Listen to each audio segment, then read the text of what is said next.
Segbaya, a final year electrical and electronics engineering student here at Academic City.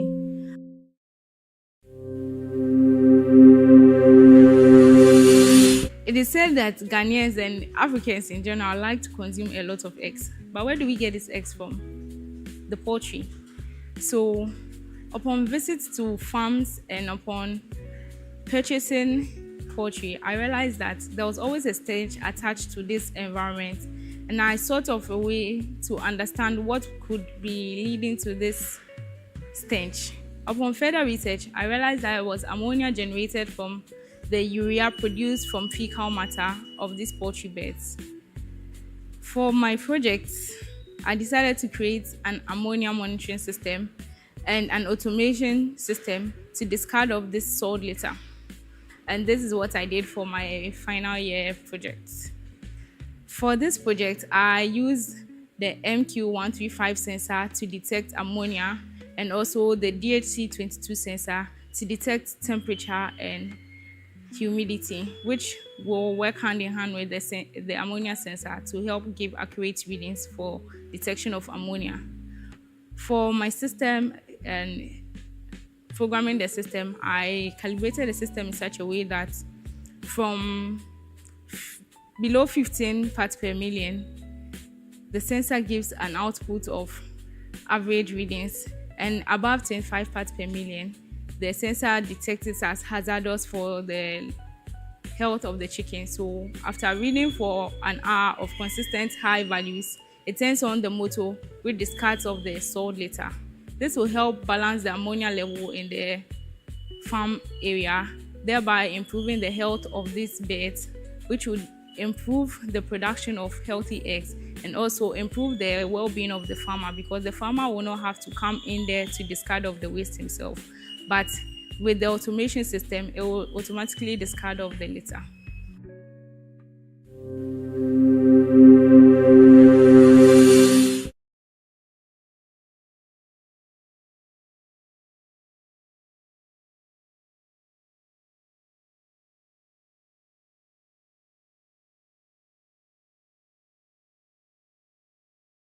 It is said that Ghanaians and Africans in general like to consume a lot of eggs. But where do we get these eggs from? Hi, my name is Marian Segbaya, a final year electrical and electronics engineering student here at Academic City.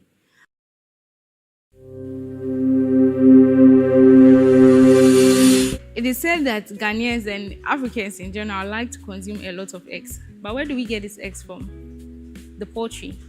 So, upon visits to farms and upon purchasing poultry, I realized that there was always a stage attached to this environment, and I sort of a way to understand what could be leading to this stench.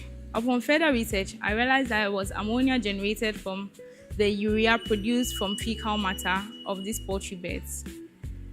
For my project, I decided to create an ammonia monitoring system and an automation system to discard of this salt litter. And this is what I did for my final year project.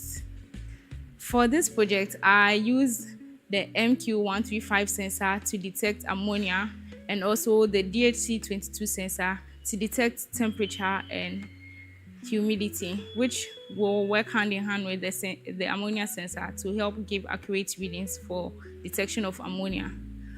For my system and programming the system, I calibrated the system in such a way that from below 15 parts per million, the sensor gives an output of average readings, and above 25 parts per million, the sensor detects it as hazardous for the health of the chicken. So after reading for an hour of consistent high values, it turns on the motor with discards of the salt litter. This will help balance the ammonia level in the farm area, thereby improving the health of these birds, which would improve the production of healthy eggs and also improve the well-being of the farmer, because the farmer will not have to come in there to discard of the waste himself. But with the automation system, it will automatically discard of the litter.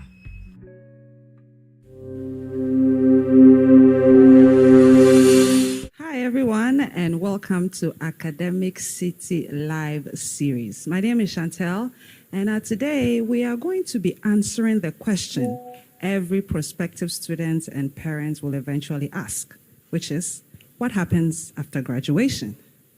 Today we are going to be covering the support, which is the entrepreneurship support students gain from the TEC. We are also going to be introduced to a team of students who are working on a collaborative project. And later on, we'll be joined by Anna Tete from Career Services. She will be talking to us about career coaching and internships. Joining me today, I have Ato. Yes, Ato is from the TEC Center.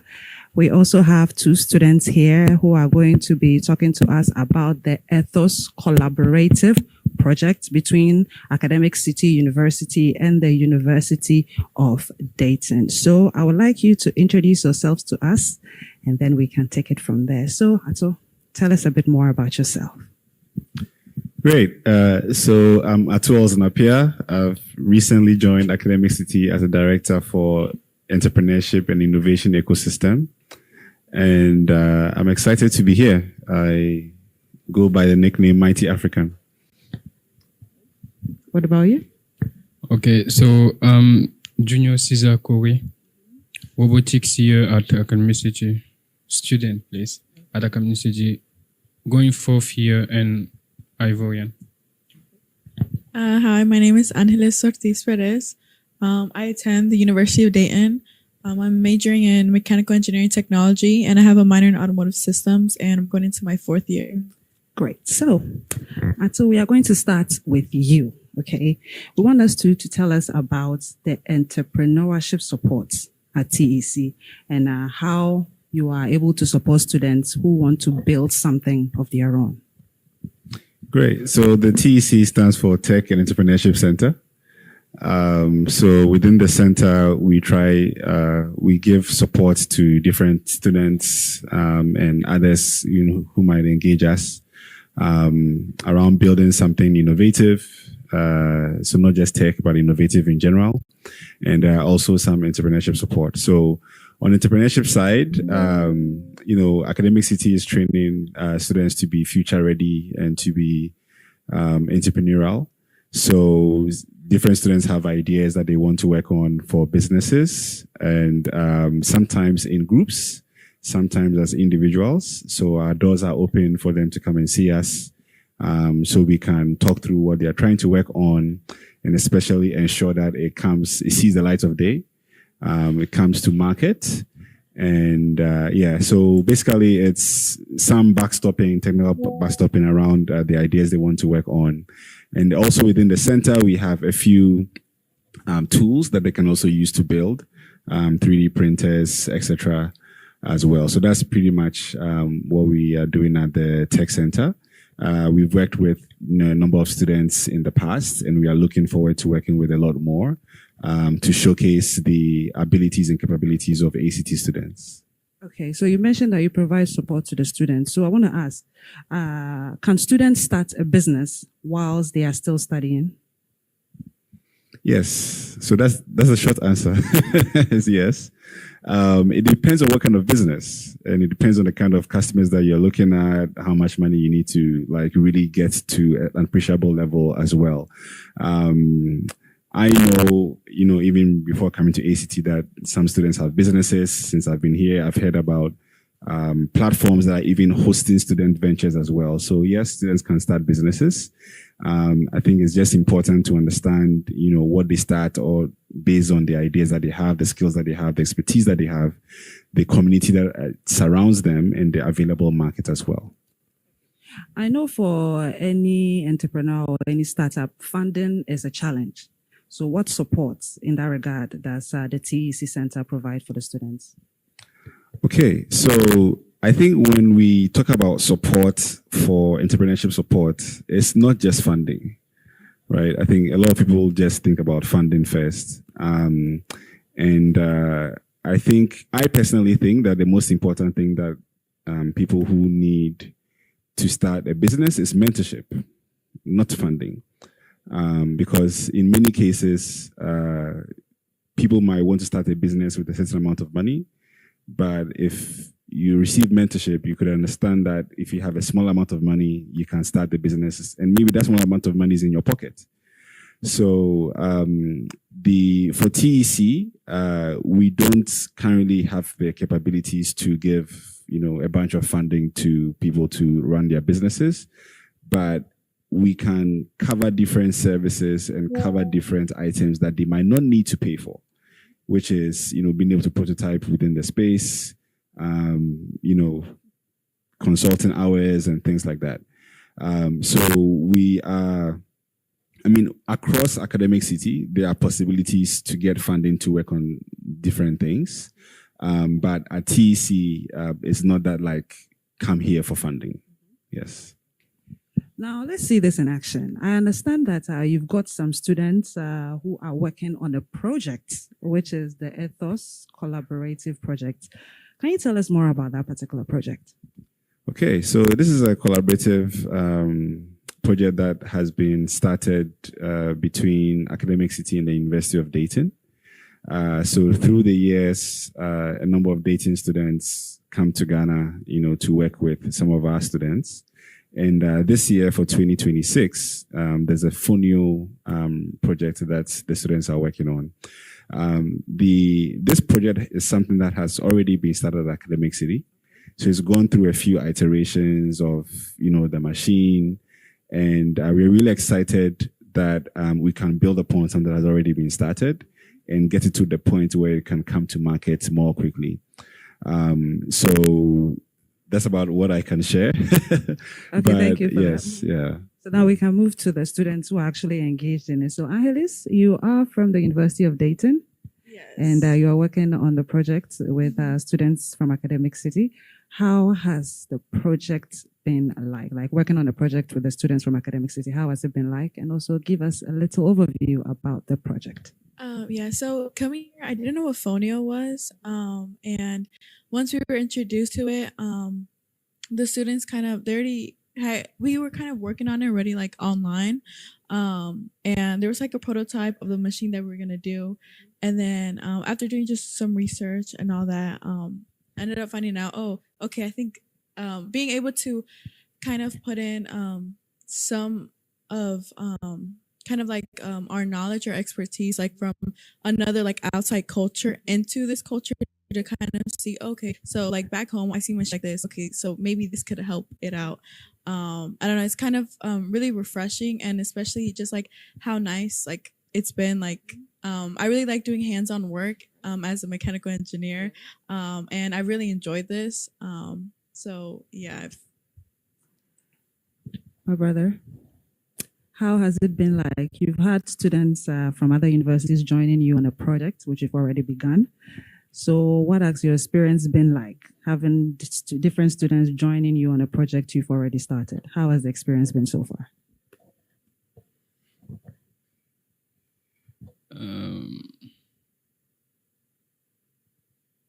Has it been challenging, like sharing your ideas with people from a different cultural background? Has it been difficult trying to integrate the two teams?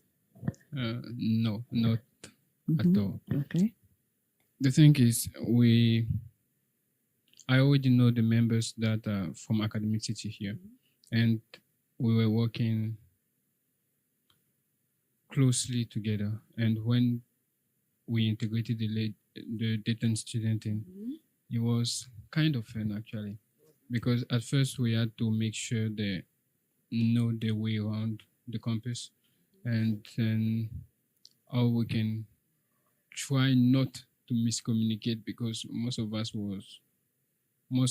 students from ACT that are in the project are French. Okay. So how to control that French thing, not to make them feel aside or left aside. And yeah, I like the way they come with their thinking and how they view stuff. That's kind of a different angle from what we were looking at. And they gave a lot of insight, and actually a lot of insight on how to go with the project. Okay, so how were you able to reconcile all of that? So at first, as we didn't know how to approach it, we decided to go each of us their way. Like the Dayton student come up with the concept that shows how they understand the task, and the institute student also do the same. And at the end, we just come together and see what they came with, what we came with, and why each part, or what is the purpose of each element in the project. So we decided on how to merge everything, but the insight was, yeah, It was very helpful, I believe. I believe so. Great. So, Angeles, what do you have to say about what he said? Said you came with so many ideas. Um, yeah, I think like because I took an interest in this, and then me and Yan Bing, another student from the University of Dayton, we both did like a lot of research and all that. And then afterwards, like when we decided to do our concept, like of our design, we kind of looked at it a different way, like in a different perspective, and kind of what me and her did, we kind of split some of the parts. And so I did research on like the like different like the input of like when you where you put the phonio at, and then how it comes out. And then she did like on like the actual like mechanism of it, like and the electrical, because she's an electrical engineer. And then from there we just talked about it, and then they were like, oh wow, we've like that's kind of like new, or so yeah, I don't know, it kind of felt like, I don't know, I felt like I would say a sense of relief that they were open to our ideas, and that they weren't like they didn't shut it off, that they were like, oh, like we like your ideas, like we should incorporate this. So, after listening to them, what do you also have to say so far? Yeah, so I think the user research is extremely important to be able to build this, because I mean, before they got onto this project, some of the machine had been designed already, right? So they're trying to kind of build upon it, look at how they can build something better. So just the idea of kind of doing this separate brainstorming and then incorporating ideas was good. And also, as students who are willing to learn, sometimes you have people who feel like they know so much and they don't really want to take other ideas. But I think, the 5 of the students who are involved in this are very open to better suggestions and better ideas as well. So I think they have a very great working relationship. I know, they just started in June. I just joined in July. And I mean, their team dynamics is really great. Especially like when we're working together and they are presenting, it seems like they really like being around each other. So it's the team dynamics is really key for them to kind of bring out their best and, want to listen to each other, want to engage each other. And I think that has, really lent for coming up with something great. Well, if you are just tuning in, we are having our Academic City live series. And today we are having a chat with the director of the Technology and Entrepreneurship Center. We also have 2 students, one from Academic City University and another from University of Dayton. And they are working together on a collaborative project. That's what happens when you award enrolls with Academics University. They get the advantage of working with other students from other universities to expand their knowledge and also create the impact, because here at Academic City University, we are training future-ready leaders. So I believe this is a wonderful collaboration, and I would like to thank you, Ato, and also to thank you to students for the input you've put into it. And we hope that it gives all for the impact that it was meant to from the beginning. Later on, we are going to be joined by a rep from the career services. Yes, what happens after graduation? Every parent wants to know, every prospective student wants to know. So Anna Tete will be joining us later, and she will be telling us what happens during career coaching, what happens during internships, also the partnerships between Academic City and employers who will be employing the graduates from Academic City University. My name is Chantal Anubase, and we'll be right back. From across Africa, they come with dreams. At Academic City, they find purpose.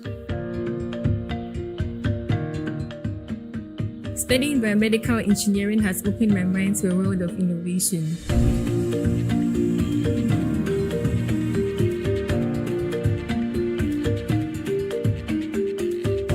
As a parent, seeing my daughter thrive at ACT gives me peace of mind. ACT didn't just teach me skills, it gave me the confidence to lead change. A world-class faculty, hands-on learning, a campus that inspires bold thinking. Join a community building Africa's future today. Academic City University, educating future-ready leaders. Welcome back from the commercial break. You are tuned into the Academic City Live series. This has been a 3-week series, and the first session we had the admissions department joining us, and they took us through all that it entails for a prospective student or even a parent or a counselor who is advising a student when it comes to what university or what course they should take. We also had a session with the students' body. They told us about all the activities that takes place on campus outside the classroom. And they gave us a beautiful overview of what happens outside the classroom here at Academic City University. And in today's session, we have been talking to the Tech and Entrepreneurship Center. We had 2 students, one from Dayton University and another from Academic City University, who are working on a project together. And they share their experiences when it comes to the cultural shocks and also how they were able to collaborate with each other when it comes to accepting ideas from different backgrounds. So if you are interested and you want to know more, admissions are currently open and it's ongoing. Log on to our website, act.edu.gh, and you can find all the information that you need to enroll your ward, where we are training future-ready leaders, and it's only at Academic City University. Before we went on a break, I mentioned that we'll be joined by a rep from the Career Services by name Miss Anna Tete, and she's going to be telling us the question every parent is asking: what happens after graduation when it comes to career coaching and also internships? Before we went on a break, we spoke about the student project, which is ongoing, and off camera, Ms. Tete shared something interesting with me, and I want her to elaborate on it. So, Ms. Tete, the students are working on a collaborative project. I'm sure most are wondering, what is the purpose of this collaborative project? Would you like to tell us more about it? Yes. So one thing that employers look out for are people who are skilled, and working on projects is one way to acquire the skills you need to be employable. And actually, our students that are working on the project are pursuing that as part of their compulsory internship, which is mandated for them to do as a requirement towards graduation. And so they will definitely have the right skills to stand out in the workplace. Yeah. So now let's talk about coaching for internships and also employee partnerships between Academic City and other employers. Okay. So with coaching, we encourage all our students right from first year to visit our office and get some form of support or help with figuring out who they are, exploring options that are available to them as students of the university, and being fully aware of what resources are available to them in the university to make themselves better candidates for internships and other opportunities.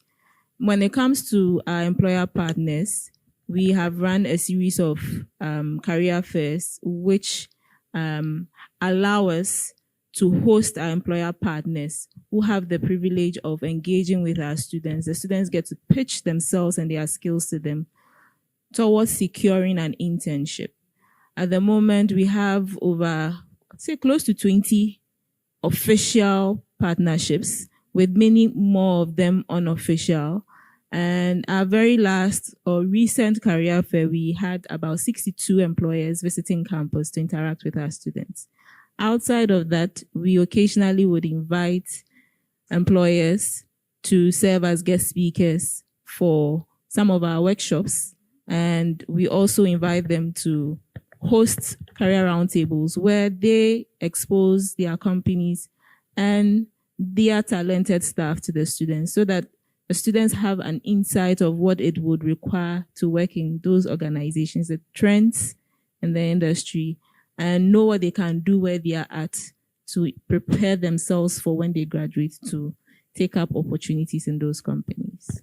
Okay, so I want to ask, which of these companies who join us for the career summit actually employ or recruit students from Academic City University? Put me in trouble. If I don't mention some names, I'll be in trouble. But, well, top of my head is Talo, Telecel, CFA Mobility, Big Data. Yeah, just to mention these few. Yeah. Okay, so when you get these opportunities for these students, and I'm sure you've had a challenge where you've gotten a placement for students and the companies are reaching out to these students, and then there's a challenge. How do you mitigate these challenges? Well, we have an A-Citizens WhatsApp group where all students are on.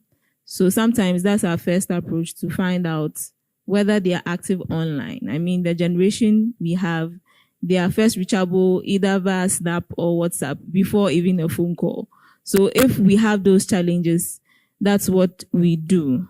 And then if we try and that's not working, we may reach out to their mates who definitely know how to reach out to them if we are a bit challenged. But aside that, we are constantly updating our records with their data. When they apply for an opportunity, it's requests for their personal email addresses and their phone numbers. So we also start with that before anything else. So sometimes it could be maybe there's some technical challenge on the student's end, or they are not in the country or something of the sort.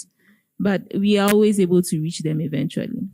Okay, so I want to ask, when they get recruited, is that where it ends, or you still provide support for them? We still provide support. For students that are currently pursuing internships, we do pay in-person visits to the companies to form some form of relationship, especially if we don't have a relationship with that particular company, find out what their perception of our student is. And in the event that there's an incident, usually most of the time it isn't the case, but it allows us to nip certain issues in the bud and understand what their needs are for potential or future opportunities and partnership between the two institutions. And for those that are not pursuing internships, they do reach out to request for support, either in the form of an internship letter or in the form of what they could be doing with their time. So for such students, we'll encourage them to work on a project to use the free time to develop certain skill sets that they have been meaning to work on. And for those who actually come for coaching, we go the extra mile to check in with them. So the time when I see them in the hallway, I'm asking, this thing that you said you do, how far? My assignment, have you done it? And those who come for coaching know that coaching is not just coaching. You are going to leave with a lot of homework. So prepare your mind when you are coming and be open to exploring and discovering yourself outside of the classroom. Yeah. You made mention of companies which are mostly based in Ghana, I presume. So what happens to the foreign students? Because we have a diverse students body. So the students who are from outside Ghana per se, is there any special support you provide for them? At the moment, we have a database of contacts from internships that past students have done with employers outside the country. So we have that pool to reach out to. employers outside. We also have an admissions office in Nigeria that in certain instances support us with pursuing partnerships and reaching out to employers. Aside that, usually for our international students, they understand the need to be proactive, and most of our students have that clear understanding. So when they come in early, they are able to be given the needed support. That is the key with a lot of these international internships, because sometimes there's a language barrier. We have to translate our emails and letters into French and whatnot. And depending on the operations of the company, may take a while to determine if there's vacancy or not. So when they come in early, we are able to support them. Some of the support we've given has been one student securing an internship in Germany and needing our assistance in facilitating the process towards getting accepted for the internship. And we've had students who would mention that they have on their own apply for certain opportunities that we didn't share, but need that kind of support and encouragement, be it mock interview prep, guidance, or reflections on what they are doing wrong for certain interviews so that they can get it right for the next opportunity and whatnot. So we do offer some level of support for that. Yes. Okay, so this one, I am speaking in the shoes of a parent or a student. What will you tell me to convince me to enroll at Academic City University, considering your role as a career coach at Academic City? I would say that it's going to be a wonderful experience, provided your ward is ready to put in the work. It's a partnership. And all the necessary resources are available here at Academic City to help your ward be a successful professional. So bring them. Well, thank you so much, You're welcome. Anna, for your time. And all the information that you need when it comes to enrolling your ward at Academic City is on our website at www.act.edu.gh. You can also visit our social media pages and get updated about all the events that are happening. And then also, we would like to hear from you. Our admissions department is ready to help you finish your application or to answer any other questions that you have concerning what it takes to enroll your child at Academic City University. My name is Chantel Anumbase. This has been the final session of the Academic City Live series, where we've been talking about what it takes to enroll your ward here, life outside the classroom. And then today we ended it with career services and also the support that is provided at our Tech and Entrepreneurship Center. We look forward to seeing you again. Once again, my name is Chantal Anumbase. Thank you. Growing up, I had a chance to experience how corn is being processed. I got the experience at a farm where it was a local farm where they were manually threshing the corn, not threshing per se, but removing the kernel from the cob with their hands. And it was also one where they were using sticks to hit it after it was harvested. I'm Bita Inshra Adobe Akon, a final year computer engineering student with a minor in renewable energy and a class of 2025.